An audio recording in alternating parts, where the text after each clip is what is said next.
नमस्कार, मैं हूं नेहा शर्मा। आप देख रहे हैं कार्यक्रम आध्यात्मिक ज्ञान चर्चा। तो आइए शुरुआत करते हैं कार्यक्रम की और जानते हैं विचार जगत गुरु तत्वदर्शी संत रामपाल जी महाराज बनाम आदरणीय आचार्य श्री विजय धर्म धुरंधर सुरीश्वर जी महाराज के विचार। परमात्मा कैसा है, साकार या निराकार? परमात्मा की दो अवस्थाएं हैं। परमात्मा तो आत्मा की एक अवस्था है। यदि उस अवस्था को हम सशरीरी शरीर के साथ में मानते हैं, शरीर के रूप में मानते हैं, तो वह साकार है। जबकि हम उसको अशरीरी मानते हैं तो फिर वह निराकार है। सशरीरी परमात्मा को हम लोग अरिहंत कहते हैं, क्योंकि अरिहंत जिस समय धर्म तीर्थ की स्थापना करता है और धर्म तीर्थ की स्थापना के बाद में जब तक कि वह निर्वाण को प्राप्त नहीं होता तब तक वह साकार ही माना जाता है। और उस समय या उस समय की स्थितियों को याद करते हुए जो उपासना की जाती है वह साकार उपासना है। और हमारी जैन पूजा पद्धति में निराकार उपासना, जबकि हम पिंडस्थ और पदस्थ प्रकार से साकार उपासना है। और जबकि हम रूपातीत अवस्था का चिंतन करते हैं और रूपातीत अवस्था में मालिक परमात्मा की स्थिति की आत्मा के स्वरूप का चिंतन करते हैं तो वह निराकार उपासना है। तो जैन परंपरा में साकार उपासना और निराकार उपासना दोनों प्रकार की उपासनाएं पाई जाती हैं। और परमात्मा की उपासना इसलिए कि हमारी आत्मा भी उनके जैसी है, उनकी जैसी स्थिति को पाने के लिए उपासना अत्यंत अनिवार्य है। इसीलिए जैन दर्शन में, जैन धर्म में साकार और निराकार दोनों प्रकार की उपासना का महत्व है। क्या आप वेद व गीता को सत्य मानते हैं? मैं सत्य मानता हूं। क्या नमोकार मंत्र वेदों वाला ओंकार अर्थात ओम मंत्र है? एक बात कहना चाहता हूं, ओम एक प्रकार का मंत्र है। मंत्र के ऊपर कभी भी किसी एक परंपरा का अधिकार नहीं रहा। और ओम तो वैसे भी एक इस तरीके का मंत्र है जो कि वर्तमान काल में लगभग सभी की सभी परंपराओं में, धर्म परंपराओं में किसी न किसी रीति से घुला मिला ही है। हाँ, मैं यह कह सकता हूँ कि वेदों वाला है या नहीं है, परंतु हमारे जैनागमों में, हमारे जैन साहित्य में एक श्लोक है ओम की उत्पत्ति के संदर्भ में। अरिहंता अशरीरा आयर्या वज्राय मुनिनो पंचक्षर निपन्नो ओंकारो पंच परमिट्ठे। हम जो ओम, चाहे वो वेदों का हो चाहे किसी का भी क्यों ना हो, ओम के विषय में जैन परंपरा मानते हैं कि वह स्वयं नमस्कार महामंत्र का एक पर्यायवाची और एक लघु मंत्र है, एकाक्षरी मंत्र है। और नमस्कार महामंत्र का स्वरूप है। जैन परंपरा इस रीति से मानते हैं। क्या तीर्थंकर का पुनर्जन्म होता है? बिल्कुल नहीं, तीर्थंकर का पुनर्जन्म नहीं होता है। ये थे आदरणीय आचार्य श्री विजय धर्म धुरंधर सुरीश्वर जी महाराज के विचार। और आइए अब जानते हैं जगत गुरु तत्वदर्शी संत रामपाल जी महाराज के विचार। बोलो सतगुरुदेव की जय। बंदी छोड़ कबीर परमेश्वर जी की जय। बंदी छोड़ गरीबदास जी महाराज जी की जय। स्वामी राम देवानंद जी गुरु महाराज जी की जय।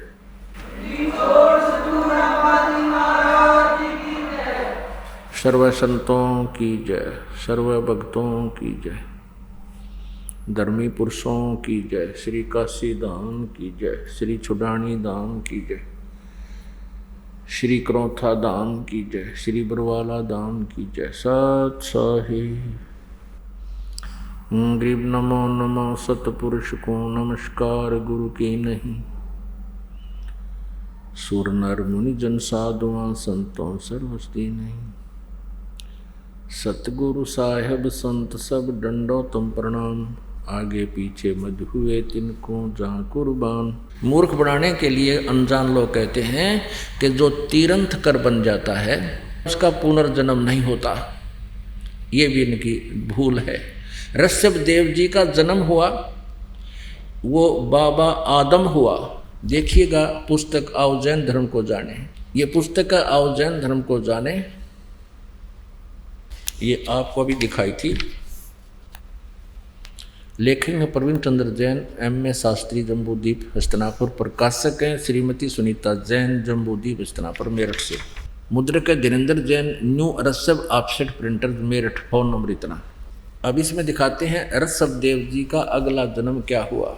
154 पृष्ठ पे आओ जैन धर्म को जाने। 154 पृष्ठ पे प्रश्न है, कौन से तीर्थंकर को सभी धर्मों में पूजा जाता है? भगवान श्री आदिनाथ को यानी ऋषभ देव जी को, इस्लाम धर्म में भगवान आदिनाथ को क्या माना गया है? उत्तर आदम बाबा। अब ये हमने ये याद रखना है कि इस्लाम धर्म में भगवान आदिनाथ यानी ऋषभ देव जी को बाबा आदम रूप में जन्म हुआ उनका। पुण्यात्माओं, अब आपको दिखाते हैं बाबा आदम अर्थात ऋषभ देव जी कहाँ गए? वे पितरलोक में गए। एक कोमल स्थान है जहाँ पर एक साइड में स्वर्ग है, एक साइड में बहुत लंबा चौड़ा पितरलोक है। जो पितर योनि को प्राप्त कर जाते हैं वो प्राणी उस पितरलोक में चले जाते हैं। आपको दिखाते हैं जीवनी हजरत मोहम्मद। ये देखिए, पहले आपको मौखिक बताते हैं थोड़ा। हजरत मोहम्मद जी को एक खच्चर जैसा जानवर आया ऊपर तक, वो उनको साथ लेकर के एक जबरील नाम का देवता उनको उस खच्चर जैसे पशु पर बैठा करके ऊपर ले गया। वहाँ स्वर्ग बताते हैं कि स्वर्ग में देखा एक व्यक्ति दाईं ओर मुख करके तो हंस रहा था और बाईं ओर मुख करके रो रहा था बुरी तरह। हजरत मोहम्मद जी ने पूछा उस जबराइल नामक देवता से, फरिश्ते से, कि ये व्यक्ति कौन है, ये क्यों हंस रहा है और क्यों रो रहा है? उस जबराइल ने बताया कि ये बाबा आदम है, दाईं ओर स्वर्ग में इसकी नेक संतान है, अच्छी संतान सुखी है, और बाईं ओर नरक है, उस नरक में इसकी निकम्मी संतान वहाँ महाकष्ट उठा रही है। दाईं ओर जब देखता है अपने संतान को सुखी देखकर ये खुश होता है, और इधर बाईं तरफ नरक में अपनी निकम्मी संतान को कष्ट उठाते हुए उसको उनके ऊपर यातनाएं दी जा रही हैं, उनको देखकर ये रो रहा है। बता, या ये फायदा मिला ऋषभ देव को। अब ये लाभ हुआ ऋषभ देव की साधना से, ये पितरलोक में गया, बाबा आदम का जन्म हुआ, स्वर्ग लोक इसको कहते हैं। अब वहाँ स्वर्ग में भी चैन को ना ऋषभ देव को, बाबा आदम को, वहाँ भी कभी हंस रहा कभी रो रहा, तो यहाँ में और वहाँ में क्या अंतर हो गया? इन साधनाओं का ये बेनिफिट है, और जो ये दास बताएगा परमात्मा ने आकर बताई है, उससे क्या लाभ होगा वो भी बताएंगे। अब देखिएगा जीवन चरित्र हजरत मोहम्मद मुसलमान धर्म के प्रवर्तक का। जीवनी हजरत मोहम्मद सल्लल्लाहु अलैहि वसल्लम, मोहम्मद इनायतुल्लाह सुभानी इसके राइटर हैं। हजरत मोहम्मद की जीवनी है सल्लल्लाहु अलैहि वसल्लम, इन्हीं की उपमा ही है। मोहम्मद इनायतुल्लाह सुभानी अनुवादक हैं नसीम गाजी फलाही। इन्होंने तो ये अरबी भाषा में लिखा था, अनुवादक ये है हिंदी में। मरकजी मकतबा इस्लामी पब्लिशर्स नई दिल्ली, इस्लामी साहित्य ट्रस्ट प्रकाशन 81, सर्वाधिकार सुरक्षित है। ये है नाम मूल किताब मोहम्मद अरबी उर्दू से इसका अनुवाद है। प्रकाशक मरकजी मकतबा इस्लामी पब्लिशर्स D 307 दावत नगर अबुल फजल इनकलेव, जामिया नगर नई दिल्ली से। ये इनके दूरभाष और फैक्स नंबर है। मुद्रक है HS ऑफसेट प्रिंटर्स नई दिल्ली। अब इसके 161 से प्रारंभ करते हैं। पहले प्यारे नबी सल्लल्लाहु यानी हज़रत मोहम्मद बता रहे हैं कि आज रात बुराक नामक एक जानवर आया, उस पर बैठकर मैंने बैतुल मरकादस की सैर की।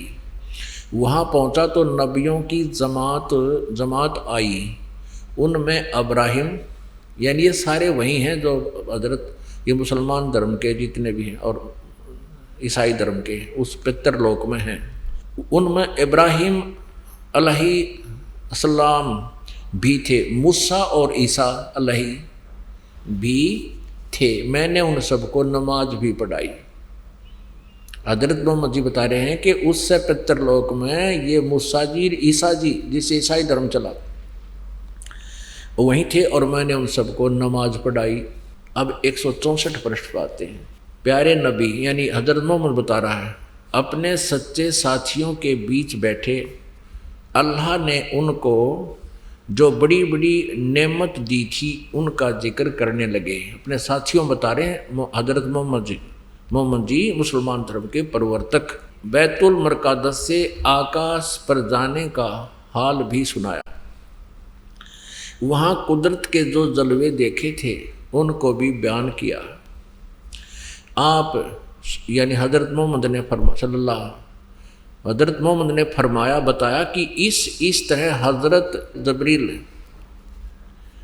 अलही मुझे पहले आकाश पर ले गए। वहाँ इंसानों के बाप हजरत आदम अलही मिले। उनका हाल यह था कि जब दाईं ओर देखते तो खिल उठते यानी हंसते थे और हंसने लगते, और बाईं ओर देखते तो मारे गम के आंसू भर लेते, क्योंकि दाईं ओर उनकी नेक औलाद संतान के कर्म थे और बाईं ओर बद के। हजरत आदम अलही ने आप सल्लल्लाहु यानी हजरत मोहम्मद को देखा और बोले, तुम्हारा आना मुबारक हे नेक नबी, हे नेक बेटे। हजरत मोहम्मद को वो बाबा आदम बोल रहा है, तुम्हारा आना मुबारक हे नेक नबी, हे नेक बेटे। आप सल्लल्लाहु ने पूछा, हजरत मोहम्मद ने पूछा जबरील, ये जब्राइल नाम का देवता से पूछा, यह कौन है? उन्होंने जवाब दिया, जबरील ने जवाब दिया, यह आदम अलही हैं, बाबा आदम हैं, सारे इंसानों के बाप।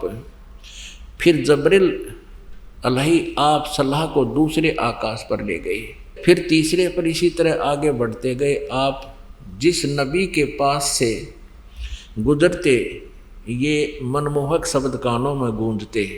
अपने आत्माओं, सौभाग्य आपका, आप जी को परमात्मा ने छुट्टी दिलवाई काल के कोलूत है और यहाँ आपको बैठाया और आपके ऊपर ये अमृत की वर्षा की। अब किसी भी अक्षेत्र में हम कदम रखते हैं तो उसके लिए हमें समय भी चाहिए। एक बच्चा स्कूल पढ़ने जाता है, बीए करने के लिए उसने 14 वर्ष फ्री चाहिए, तब वो 14 पढ़ सकता है और तब उसको क्या प्राप्त होता है? एक रोजी रोटी की व्यवस्था होता हो ना भी हो, कोई गारंटी नहीं। और ये आत्म कल्याण का इतना बड़ा प्रोजेक्ट, इतना महाउपकार का कार्य, इसमें भी समय आपको चाहिएगा। आपने ये क्लास अटेंड करनी पड़ेगी यदि आप यहाँ से छुटकारा चाहते हो, ना तो यह दुर्गति तैयार है। अब आप जी ने देख लिया कि बाबा यानी Shri Rishabh Dev ji, founder of the Jain religion, वो क्या बना, उसकी मृत्यु कैसे हुई, और ऐसे अच्छे साधक की ये काल ऐसे दुर्गति करता है। और फिर आगे चल के उसने जो नाम दिया मारीची को, उसकी क्या दुर्गति हुई। और महावीर जैन, वही आत्मा महावीर जैन बना, उसका कोई गुरु नहीं, आगे कोई उनकी शास्त्र अनुकूल साधना नहीं, पाखंड मत स्वयं की, पाखंड साधना स्वयं की, बकवादें, पाखंड माने बकवाद, और आगे भी वो बकवाद शुरू करा गया। वर्तमान के जैनी वो साधना करें, उनकी क्या हालत होगी ये अंडरस्टूड है। और बाबा आदम बने वही ऋषभ देव जी, उनकी स्वर्ग में भी क्या दुर्गति हो रही है, वहां भी चैन नहीं उनको। ओए होए, अब परमेश्वर ने आके बताया, ब्रह्मांड 21 आग लगी है, कृत्रिम बाजी सभी ठगी है। 21 ब्रह्मांड तक इस काल के लोगों में कहता आग लगी हुई है, कोई भी जीव सुखी नहीं। अब प्रसंग चल रहा था, सुखदेव ने 84 भुगती बना पजावे खरवो, तेरी क्या बुनियाद प्राणी तू पंडा पंथ पकड़वो। अब तेरी क्या बुनियाद प्राणी, तू वो रास्ता ग्रहण कर, वो मार्ग ग्रहण कर जिससे तुझे फिर से ये दुर्गति ना हो, तेरी फिर जन्म मृत्यु कभी ना हो। उसके लिए क्या बताया है?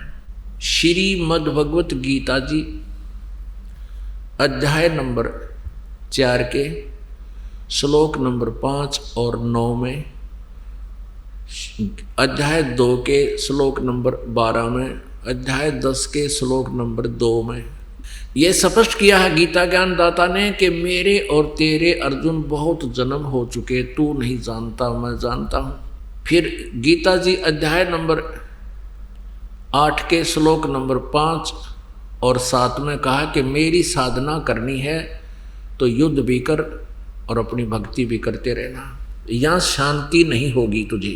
और 8वें अध्याय के गीता जी के श्लोक नंबर 13 में कहा कि मेरा तो एक ओम अक्षर है मुझ ब्रह्म का, ओम इति एकाक्षरम ब्रह्म व्यवहारण माम अनुसमरण ये प्रयाति तजम देहम स याति परमाम गतिम।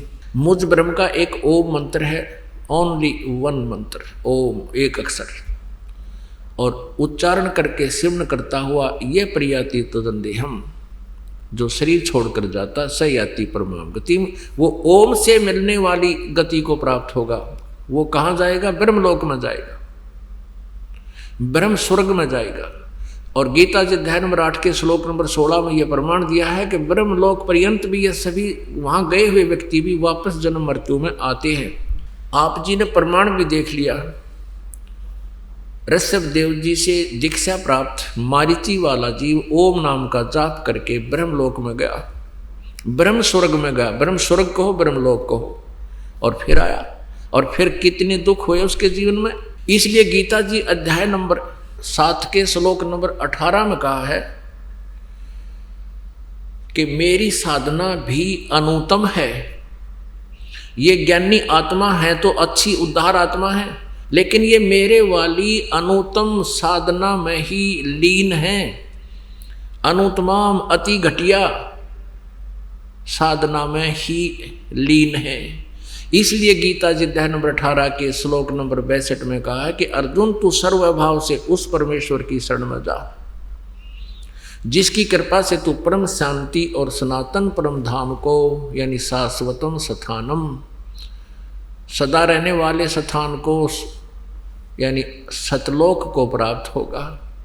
गीता जी अध्याय नंबर 4 के श्लोक नंबर 25 से लेकर 31 तक कहा है कि अर्जुन कोई तो देवताओं की पूजा करता है, कोई श्वास उश्वास की क्रियाएं करता है, प्राणापान की क्रियाएं करता रहता है, और कोई स्वाध्याय करता है, कोई तीक्ष्ण अहिंसावादी व्रत ही रखता है, जैसे मुंह पर पट्टी बांध के और नंगे पैरें घूमना, कोई नित्य पाठ करता है, कोई किसी मंत्र का जाप करता है। और प्रत्येक साधक अपनी साधना को पापनाशक जानता है, इसलिए तो कर रहा, नहीं तो त्याग दे। उनको पता लग जाए कि ये ठीक नहीं है, शास्त्र विरुद्ध है।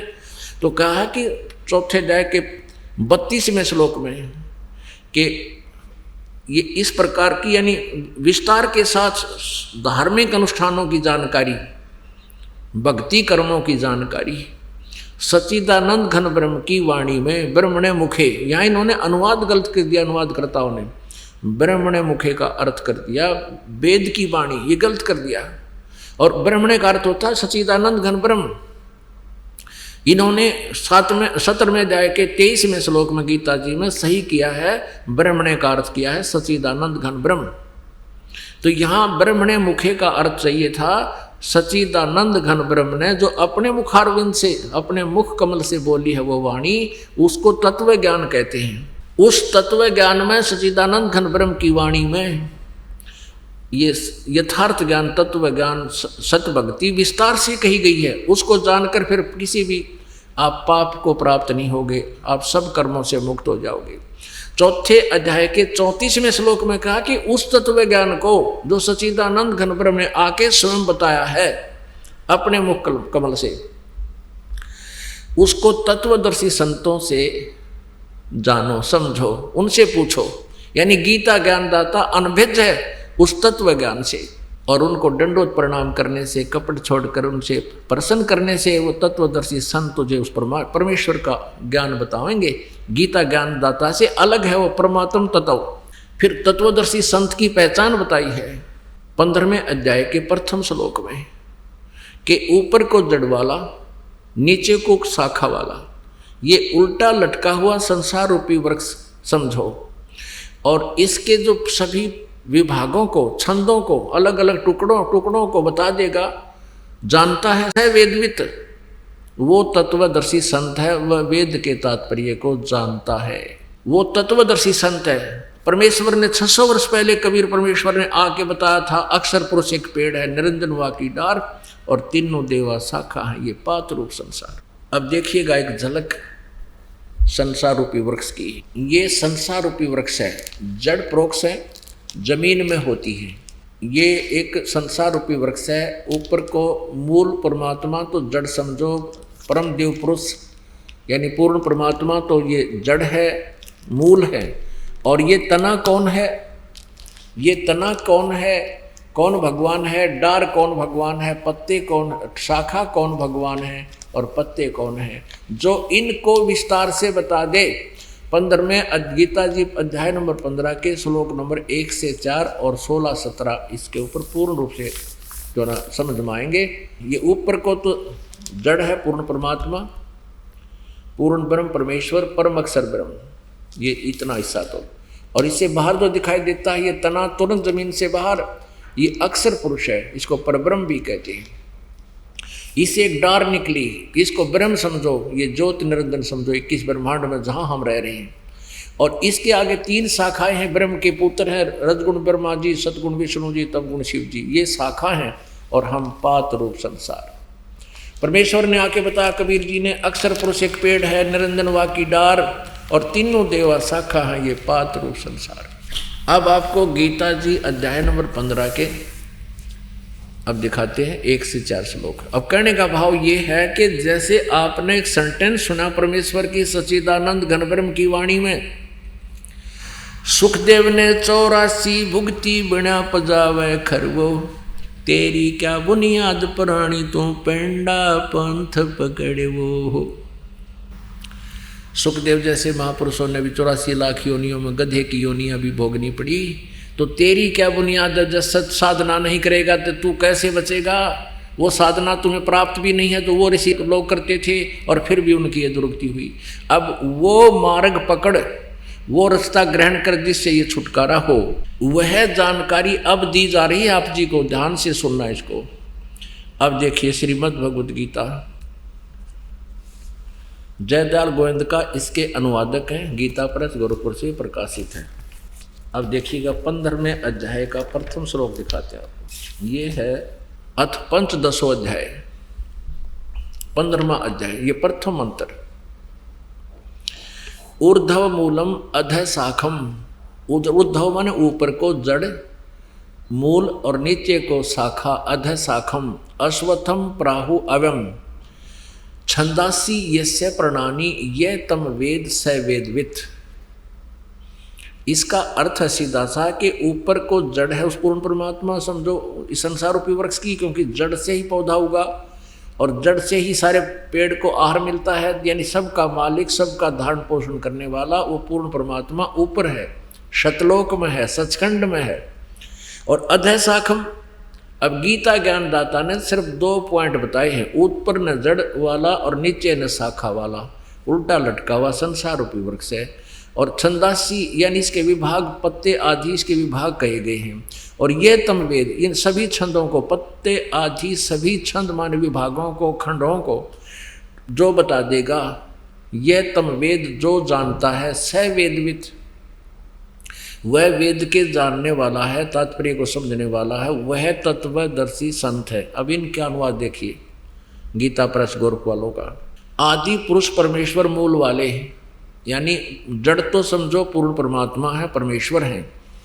अधः शाखम, यहाँ गलती कर दी इन्होंने, ब्रह्मा रूप मुख्य शाखा वाले नहीं, अधः शाखम नीचे को शाखा वाला। अब यहाँ देखो अधः माने, ये दूसरे श्लोक में 2 बार अधः लिखा है 15वें अध्याय का, और इसका अनुवाद इन्होंने यहाँ खुद किया है। अधः माने नीचे, अधः माने नीचे। तो हम यहाँ इसको ठीक कर लेंगे, ये विचलित हैं, इनको तत्व ज्ञान नहीं था, इन्होंने तो छट्टे मार रखे, जहाँ इनकी बुद्धि विचलित होगी, तुक्के लगा रखे। ऊर्ध्व मूलम, ऊपर को शाखा, ऊपर को जड़ वाला और नीचे को शाखा वाला, अधः शाखम नीचे को शाखा वाला। संसार रूपी पीपल के वृक्ष को अविनाशी कहते हैं। वेद, इन्होंने छंदासी माने वेद कर दिया, नहीं, उसके टुकड़े हैं, वो पत्ते आदि उसके टुकड़े हैं, और जिसके पत्ते आदि कहे गए हैं। और उस संसार वर्ष को जो व्यक्ति मूल सहित तत्व से जानता है, जड़ से लेकर पत्तों तक बता देगा, वह स वेदवित, वह वेद के तात्पर्य को जानने वाला है, वह तत्वदर्शी संत है। अब देखना दूसरे में, उस संसार की तीनों गुण रूप, तीनों गुण रूप। अब ये यहाँ ये कोड वर्ड है, रजगुण ब्रह्मा जी, सतगुण विष्णु, तमगुण शिव जी रूपी तीनों गुण रूपी शाखाएं। ये विषय पर वाला, संस्कृत भी दिशा देखो, विषय पर वाला शाखा ये है आदि योनि रूप शाखाएं हैं, विषय भोग वाली शाखाएं नीचे और ऊपर फैली हुई है, सर्वत्र नहीं है ये, ऊर्ध्व माने ऊपर और नीचे फैली हुई। मनुष्य लोक में, यानी इस पृथ्वी लोक, मनुष्य लोक में कर्मों के अनुसार बांधने की, यहाँ फंसाए रखने की भी मूलानी मुख्य कारण है ये ब्रह्मा विष्णु महेश जी तीनों गुण। और नीचे और ऊपर, ये सभी लोकों में नहीं, नीचे और ऊपर, यानी पृथ्वी लोक पर यह ज्ञान बोला जा रहा था, ऊपर स्वर्ग लोक, नीचे पाताल लोक, तीन लोक पर इन तीनों प्रभुओं की जो है ना रेंज है, इनकी प्रभुता है फैली हुई। अब यहाँ एक कंसेप्ट क्लियर करना पड़ेगा कि ये तीन गुण क्या है, जब ये समझना होगा आगे। अब देखिएगा मार्कंडेय पुराण, इसमें दिखाते हैं ये रजगुण ब्रह्मा कहो, सतगुण विष्णु, तमगुण शिव जी कहो, चाहे तीनों गुण कहो, एक ही बात। ये देखिएगा, ये मार्कंडेय पुराण है और गीता प्रेस गोरखपुर से प्रकाशित है। मार्कंडेय पुराण, सचित्र मोटा टाइप, केवल हिंदी, गीता प्रेस गोरखपुर से प्रकाशित है। गीता प्रेस गोरखपुर से प्रकाशित है। 122 पृष्ठ पे नीचे आते हैं। यहाँ मार्कंडेय जी बोले मुने, ये मार्कंडेय जी बता रहे हैं। अब हम आते हैं 123 पृष्ठ पे। इस तरह स्वयंभू परमात्मा की तीन अवस्थाएं हैं, रजोगुण प्रधान ब्रह्मा, तमोगुण प्रधान रुद्र और सतोगुण प्रधान विश्वपालक विष्णु हैं। और ये ही तीन देवता हैं और ये ही तीन गुण हैं। अब ये यहाँ से कोड वर्ड समझना, वो तीनों गुण कौन है? ब्रह्मा जी, विष्णु जी, शिव जी। रजगुण ब्रह्मा, सतगुण विष्णु, तमगुण शिव जी। अब पुण्यात्माओं, समझदार को संकेत ही बहुत होता है, फिर भी ये अज्ञान इतना कर दिया इन अज्ञानियों ने, नकली ऋषि गुरुओं ने। आप जी को प्रमाण ना दिखाए जाएंगे तो आप मान नहीं सकते, इसलिए आपको रह रहकर एक कंसेप्ट को क्लियर करने के लिए 4-5 प्रमाण आपको दिखाए जाते हैं, तब ये मन स्वीकार करता है।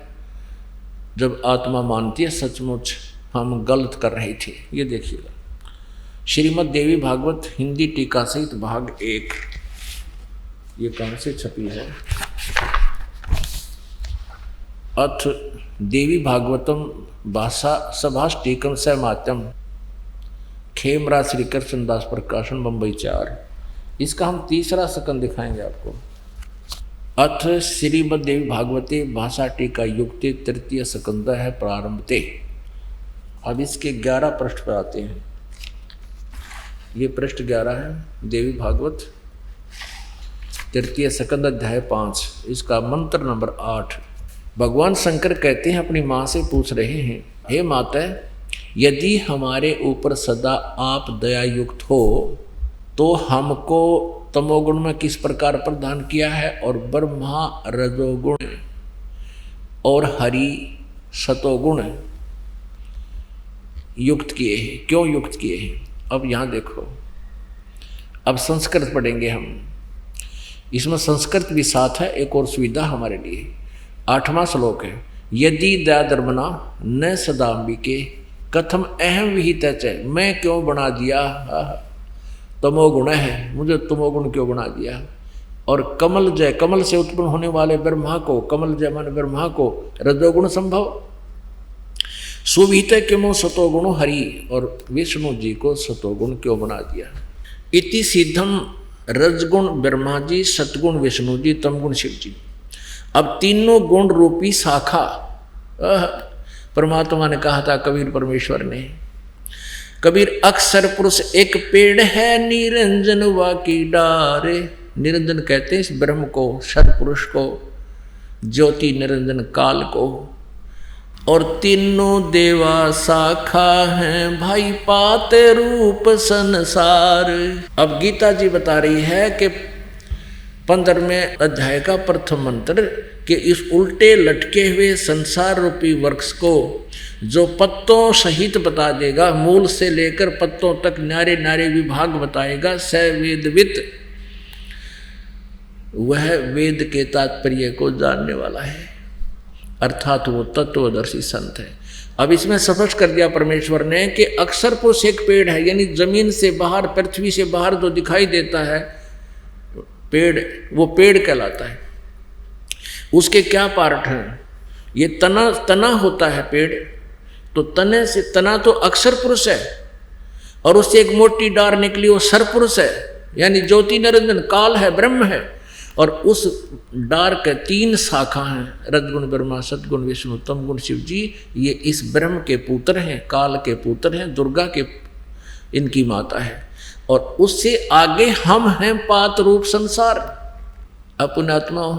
अब गीता जी अध्याय नंबर 15 के श्लोक 1, 2, 3, 4 को ये दास इसलिए आपके समक्ष रूबरू कर रहा है कि इसमें ये लिखा है कि उस तत्वदर्शी संत की प्राप्ति के उपरांत इस तत्व ज्ञान रूपी शस्त्र से अज्ञान रूपी इस गुत्थी को काट कर, सुलझा कर, समझ कर, उसके पश्चात उस परमेश्वर के उस परम पद की खोज करनी चाहिए, जहाँ जाने के बाद फिर लौट कर साधक फिर पुनः संसार में कभी नहीं आते। उनका पूर्ण मोक्ष हो जाता है, उनको शाश्वत स्थान प्राप्त होता है। और जिस परमेश्वर ने सारे ब्रह्मांडों को रचा है और उसी की साधना करनी चाहिए, अन्य की नहीं। ये गीता ज्ञानदाता फाइनल कर रहा है। अब आप श्रीमद् भगवत गीता जी को पढ़िए। पुण्यात्माओं, परमेश्वर ने अपनी वाणी में, सच्चिदानंद घन ब्रह्म की वाणी में कहा है, सतगुरु बिन काहु न पाया ज्ञान, जो थोथा बुछड़े मूड किसान। गुरु बिन वेद पढ़े जो प्राणी, समझे न सार रहे अज्ञानी। गुरु बिन वेद पढ़े जो प्राणी। गुरु तो ये नकली भी थे जिन आज तक वेद समझे ना गीता समझी, ये गुरु नहीं थे, ये नकली थे सभी, जिन्होंने पूरे विश्व को बर्बाद कर दिया, काल के जाल में फंसा रखा है। अब देखिएगा श्रीमद् भगवत गीता अध्याय नंबर 15, 15वां अध्याय, और ये प्रथम मंत्र है। अब बहुत आसानी से समझ में आएगा। ऊर्ध्व मूलम अधः शाखम, ऊर्ध्व मूलम अधः शाखम अश्वत्थ प्राहु अव्यम। ऊपर को जड़ और नीचे को शाखा वाला ये संसार रूपी अविनाशी पीपल का वृक्ष कहा गया है। छंदासी यस्य प्रणानी, यह तम वेद, जिसके छंद विभाग पत्ते सहित जो हैं, सब पत्तों सहित जानता है। यह तम वेद, जो उसको जानता है, अज्ञान अंधकार में छुपे हुए को जानता है। स वेदवित, वो वेद के तात्पर्य को जानने वाला है, अर्थात वो तत्वदर्शी संत है। ये हमने पढ़ लिया, आपने दूसरा भी पढ़ लिया। उस संसार वृक्ष की तीनों गुण, रजगुण ब्रह्मा, सदगुण विष्णु, तम गुण शिव जी रूपी शाखाएं ऊपर नीचे फैली हुई हैं। अब हम तीसरा पढ़ेंगे, इस संसार वृक्ष का स्वरूप। अब गीता ज्ञानदाता कहता है कि जैसा कि मैं आपको ज्ञान दे रहा हूँ, इस संसार वृक्ष का जो स्वरूप मैं तुझे बता रहा हूँ, इस संसार वृक्ष का स्वरूप जैसा कहा है वैसा यहाँ विचार काल में, यानी मेरे और तेरे गीता जी के विचार काल में, इस डिस्कशन में गीता जी का ज्ञान जो मैं दे रहा हूँ, इसमें मैं नहीं बता पाऊंगा, क्योंकि मुझे इसका कोई पूर्ण ज्ञान नहीं है। गीता ज्ञानदाता हाथ खड़े कर रहा है। इस संसार वृक्ष का स्वरूप जैसा कहा है वैसा यहाँ विचार काल में गीता जी के डिस्कशन में नहीं पाया जाता। मैं नहीं बता पाऊंगा, क्योंकि इसका न आदि है और न अंत है, तथा न इसकी अच्छी प्रकार सचिथि, यानी ये खुद परिचित नहीं है, इसलिए कह रहा है। इसलिए इस सुविरुद्ध मूलम, अति दृढ़ मूल वाले, ये नहीं अति दृढ़ मूल वाले, क्योंकि मूल जड़ पूर्ण परमात्मा है, वो स्थान शाश्वत स्थान है, वो कभी नष्ट नहीं होता, वो दृढ़ स्थान है।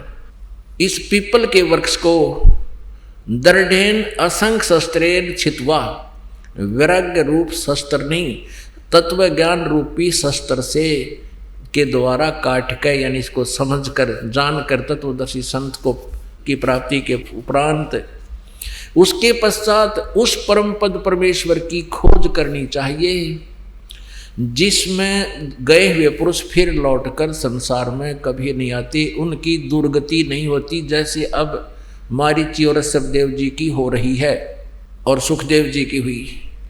फिर लौटकर संसार में नहीं आते और जिस परमेश्वर से पुरातन संसार वर्ष की प्रवृत्ति विस्तार को प्राप्त हुई है, जिस परमेश्वर ने सारे ब्रह्मांडों की रचना की है, उसी आदि पुरुष नारायण के मैं शरण हूँ, इस प्रकार निश्चय करके उस परमेश्वर का मनन और निधि ध्यान करना चाहिए। गीता ज्ञानदाता किसी और परमात्मा की भक्ति के लिए दृढ़ता से कह रहा है।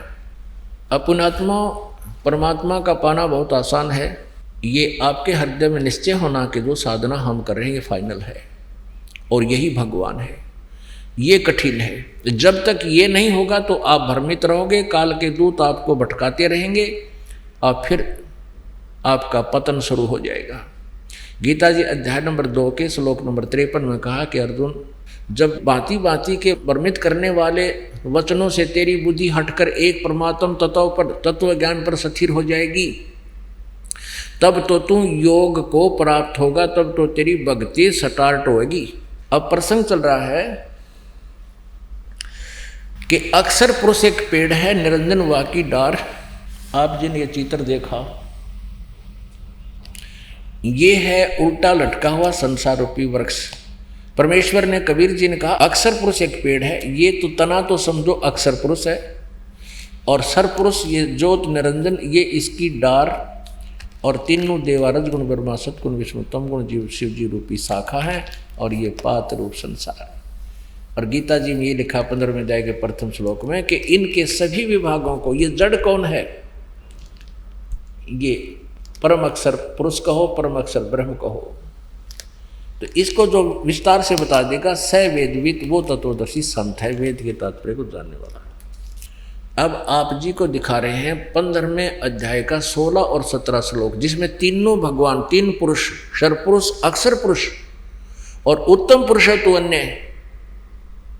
गीता जी अध्याय नंबर 8 के श्लोक नंबर 1 में अर्जुन ने पूछा कि हे प्रभु, आपने 7वें अध्याय के 29वें श्लोक में जिस तत्ब्रह्म के बारे में जानकारी बताई है कि मेरे इस ज्ञान का आश्रय करके कि तत्वदर्शी संत की खोज करो, उसके बाद वो तत्वदर्शी संत जो उस परमात्म तत्व की जानकारी देंगे, तो इस ज्ञान का जो आश्रय कर लेता वो तत्ब्रह्म से परिचित हो जाता है और पूरे आध्यात्मिक मार्ग से, आध्यात्मिक ज्ञान से परिचित हो जाता है और सभी कर्मों से परिचित हो जाता है। उसके पश्चात वो व्यक्ति केवल जरा और मरण से छूटने का ही प्रयत्न करता है और यहाँ इस संसार की किसी वस्तु की डिमांड नहीं करता। अब अर्जुन ने पूछा उस 8वें अध्याय के प्रथम श्लोक में कि किम तत्ब्रह्म, वो तत्ब्रह्म क्या है। 8वें अध्याय के 3रे श्लोक में गीता ज्ञानदाता ने कहा है वो परम अक्षर ब्रह्म है। ओए होए, अपने आत्माओं तीन परमात्मा जो कबीर परमेश्वर ने 600 वर्ष पहले आकर बताया था, अब इस काल ने गीता का ज्ञान बोला श्री कृष्ण में प्रवेश करके। इसने परमात्मा के भय से सच्चाई तो सारी कर दी, पर कहीं कहीं और कोड वर्डों में दे दी। आज परमात्मा ने इस दास पर कृपा कर दी, ये कोड वर्ड, ये गुड रहस्य आपके समक्ष उजागर हो रहे हैं, आप आसानी से समझ जाओगे। टीचर का काम यही होता है कि सदग्रंथों के गुड़ रहस्यों को समझे, जनता को समझावे। और हम इन नकली ऋषि महर्षि जो संस्कृत भाषा को जानते थे, इनको कह का नहीं पता था वेदों और गीता का, और हम इनको इनके ज्ञाता मानकर इनके द्वारा दंत कथा को सुनते रहे और हमारे सारे पूर्वज जीवन नष्ट करके चले गए। इन्होंने महा अपराध कर रखा हमारे साथ। कोई व्यक्ति आपको 10, 20, 50 हज़ार का धोखा दे देता है, कोई बात नहीं, वो कोई बड़ी बात नहीं है। आप 2 लाख 10 लाख का भी नुकसान कर देता है धोखा झूठ बोल के, वो घाटा पूरा हो सकता है। मनुष्य जीवन के साथ धोखा कर रही है नकली संत गुरु, और अब भी नहीं मान रहे हैं, अब भी रोड़ा अटका रहे हैं, भक्तों को गुमराह कर रहे हैं। रामपाल आलोचक है, उसकी बातें मत सुनना, उसका ज्ञान ना सुनना। वो तो दुश्मन है समाज के, वो हितैषी नहीं है समाज के। वो नहीं चाहते कि परमात्मा के पास ये आत्माएं पहुंच जाएं, वो काल के पक्के दूत समझना। आज कोई बालक नहीं है, सब शिक्षित है। सदग्रंथ हमारे सामने हैं, हमारे पास है, हम आसानी से समझ सकते हैं। इन नकली गुरुओं से आपने स्वयं बचना होगा, ये नहीं आपको आने देंगे सतमार्ग पर। अब ओम नाम का जाप यानी ब्रह्म साधना की थी ऋषभदेव जी ने, उसके पौत्र मारीची जी ने, उनकी के दुर्गति हुई। अब दिखाते हैं कि महावीर जैन की फिर के दुर्गति हुई।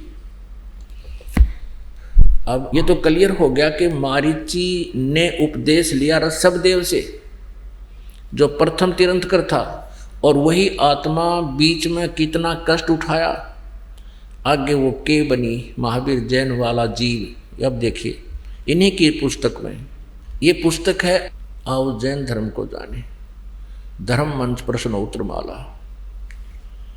प्रवीण चंद्र जैन M.A. शास्त्री, ये इसके लेखक हैं। आओ जैन धर्म को जाने, लेखक है प्रवीण चंद्र जैन M.A. शास्त्री, जम्बूद्वीप हस्तिनापुर। प्रकाशक है श्रीमती सुनीता जैन, जम्बूद्वीप हस्तिनापुर, मेरठ उत्तर प्रदेश में। ये कहाँ से छपी है? मुद्रक है Dhirendra Jain, new Rishabh offset printers, ये मेरठ, यहाँ से मिस प्रिंट सा है। अब इसके हम 293 से प्रारंभ करते हैं, 293। आओ जैन धर्म को जाने, विशेष प्रकरण। श्री महावीर भगवान के अन्य कौन कौन से नाम हैं? उत्तर दिया है अन्य 5 नाम है, वीर, अतिवीर, सन्मति, महावीर MM वर्धमान। अब आगे चले 294 पे और 3351 नंबर ये प्रश्न है। श्री महावीर भगवान के जीवन का कथन कहाँ से प्रारंभ होता है? पुरुरवा नामक भील की पर्याय से। श्री महावीर भगवान का जीव पुरुरवा भील के शरीर से कहाँ गया? पर्याय से। पहले सौधर्म स्वर्ग में 1 सागर की आयु वाला देव हुआ। पहले स्वर्ग के बाद श्री महावीर भगवान का जीव किस पर्याय में गया? उत्तर, भरत चक्रवर्ती की रानी अनंतमती से मारीची नामक ज्येष्ठ पुत्र हुआ। ये मारीची वही है ऋषभदेव का पोता, और यही आगे चल के ये जीव महावीर जैन बना। हम अपने काम की बात पर आते हैं 295 पे। निगोद से निकलकर श्री महावीर भगवान का जीव कहाँ गया? हाय हाय, अनेकों भाव यानी शरीर धारण किए जीव अनेक योनियों को प्राप्त हुआ। कैसे? 1000 बार आँख वृक्ष के जीवन भाव, और 80,000 सीप के भाव, 20,000 नीम वृक्ष के भाव, 90,000 बार केली वृक्ष के भाव यानी केले के वृक्ष बना, 3,000 बार चंदन वृक्ष के भाव, 5 करोड़ बार कनेर वृक्ष के भाव, 60,000 बार वैश्या के भाव वैश्या, और 5 करोड़ बार शिकारी के शरीर भाव, और 20 करोड़ बार हाथी, 60 करोड़ बार गधे के भाव। ओ तेरा गजब भैया। 30 करोड़ बार कुत्ते का जीवन, 60 करोड़ बार नपुंसक के भाव, 20 करोड़ बार स्त्री के भाव, 90 लाख बार धोबी के भाव, 8 करोड़ बार घोड़े के भाव, 20 करोड़ बार बिल्ली के शरीर भाव, और 60 लाख बार गर्भपात से मरण। ओए माँ के पेट में मर गया। और 80 लाख बार देव पर्याय को प्राप्त हुआ। होय होय, केवल 80 लाख बार तो देवता बनया, और गधा बनया, कुत्ता बनया, 30 करोड़ बार कुत्ता तो एक बार बनया हुआ बतेरा। ये सारा को पानी फिर जाए देवता ने। एक का जीवन बतेरा कुत्ते का, सिर में कीड़े पड़ जा, खाज लाग जा, टांग टूट जा, सर्दी में पता नहीं कहाँ पड़ा रहे, और 60 करोड़ बार गधे का जीवन। पुण्यात्माओं, ये काम टीचर का होता है, जो सदग्रंथों को स्वयं समझे, अपना अभ्यास करे, अनुभव करे, भक्ति करे, परमात्मा की अंदर से प्रेरणा होती है, फिर तत्व ज्ञान अंदर से परमात्मा देता है। अब इसका निष्कर्ष देखो कि ऋषभदेव जी ने गुरु दीक्षा ली किसी ऋषि से, उसके बाद साधना की, और ऋषभदेव जी से फिर 1000 वर्ष ऋषभदेव जी ने साधना की। उसके बाद जब वो अपनी साधना समाप्त की, तुरंत पहला शिष्य बनाया मारीची, और वही आगे चलकर महावीर जैन हुआ। तो ऐसे ओम नाम यानी वेदों अनुसार साधना करने वाले जीव की क्या दुर्गति हुई। 80 लाख बार तो देवता बना, और यह बाकी हिस्ट्री आपने देखे ली, अनगिन कष्ट सहे। 60 करोड़ बार गधा, 30 करोड़ बार कुत्ता, 20 करोड़ बार बिल्ली, और तेरा गजब हो गया। पुणात्मा कलेजा मुँह को आता है, इतने कष्ट हमारे ऊपर हो रहे हैं, हम फिर भी आंखें नहीं खोल रहे, हम तत्व ज्ञान को पहचान नहीं रहे, भगवान को नहीं पहचान पा रहे। अब क्या होगा, महावीर वहां तक तो उस मारीची वाले जीव की दुर्गति, महावीर वाले जीव की दुर्गति होती रही। आगे चल के यही मारीची वाला जो शरीर जीव था, आगे महावीर जैन हुआ। महावीर जैन जी के इतिहास में लिखा है कि उन्होंने कोई गुरु नहीं बनाया, और ऐसे ही मुनिवर्ती में घर से निकल गया, निवस्त्र रहने लगा, अपने आप साधना करता रहा। कुछ दिन हठियो करके अपने विचारों को ही व्यक्त करने लग गया जनता में। अब वर्तमान में जो जैन धर्म में साधना है, वो महावीर जैन जी द्वारा चलाए गए 363 पाखंड मत माने बकवाद साधनाएं, उन पर आधारित है पूरा जैन धर्म। अब उस वेदों अनुसार और गुरु परंपरा से, मर्यादा से गुरु बनाकर साधना करने वाले मारीची की कितनी दुर्गति हुई, एक बार पुनर्रिवाइज कर लो, ना याद रही होगी। ये देखो, ये वही पुस्तक है, आओ जैन धर्म को जाने। लेखक हैं प्रवीण चंद्र जैन, M.A. शास्त्री, जम्बूद्वीप, हस्तिनापुर। ये सारा अब फिर थोड़ा सा दिखाते हैं। ये मेरे मालिक, अब ये तो दुर्गति उस प्राणी की है जिसने इस काल के गुरु मर्यादा में रहते हुए साधना की है, मारीची वाले जीव की। ये देखिए, थोड़ा सा दिखा दें। 60,000 बार वैश्या के भाव, 5 करोड़ बार शिकारी बना दिया, नरे पाप इकट्ठे करवा दिए इस काल ने। 20 करोड़ बार हाथी के भाव, 60 करोड़ बार गधे के भाव, 30 करोड़ बार कुत्ते के भाव, 60 करोड़ बार नपुंसक के भाव, 20 करोड़ बार स्त्री के भाव, 90 लाख बार धोबी, 8 करोड़ बार घोड़ा, 20 करोड़ बार बिल्ली, और 60 लाख बार गर्भपात से मरण, 80 लाख बार देवता हुआ। बस 80 लाख बार तो देवता, और बाकी अविरन में टीनरी। ये तो उस प्राणी की है जो विधिवत काल के गुरु परंपरा में रहकर साधना कर रहा था। और अब ये उसके बाद ये नरक में भी गया, मारीची वाला जो फिर प्रथम नरक में गया। और फिर ये महावीर जैन हुआ। 24 में तीर्थ कर श्री महावीर भगवान हुए। महावीर भगवान हुआ। फिर यूँ श्री महावीर भगवान के जीव ने कितने पाखंड मत चलाए, 363 पाखंड मत चलाए। अपने आत्माओं, ये एक निर्णायक मोड़ पर आ गया है ज्ञान, भगवान का तत्व ज्ञान है ये। अब महावीर जैन की के दुर्गति हुई होगी, उसका तो वर्णन नहीं कर सकते, क्योंकि उसने तो कोई गुरु बनाया ना। और ये पाखंड मत माने शास्त्र विधि को त्याग कर मनमाने आचरण ये चला दिए, जिसको वर्तमान में जैन धर्म के सभी अनुयायी उसी से आके अपनी साधनाएं कर रहे हैं। तो इनका क्या हाल होगा ये कहने की जरूरत को नहीं। तो परमात्मा कहा करते, निरंजन धन तेरा दरबार, निरंजन धन तेरा दरबार, जहाँ पर तनिक ना न्याय विचार। कहे कबीर सुनो भाई साधो, यहाँ सब उल्टा व्यवहार। सच्चों को तो ये झूठा बतावें, इन झूठों का एतबार। निरंजन धन तेरा दरबार, निरंजन धन तेरा दरबार, जहाँ पर तनिक ना न्याय विचार।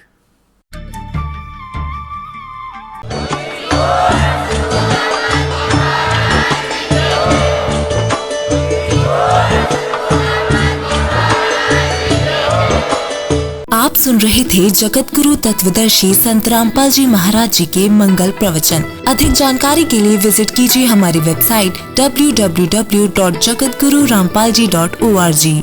संत रामपाल जी महाराज जी के शुभ आशीर्वाद से पूरे विश्व भर में 500 से भी ज्यादा नाम दीक्षा केंद्र हैं, जिन पर संत रामपाल जी महाराज जी द्वारा ऑनलाइन निशुल्क नाम दीक्षा दी जा रही है। अपने नजदीकी नाम दीक्षा केंद्र का पता करने के लिए संपर्क करें 8222880541।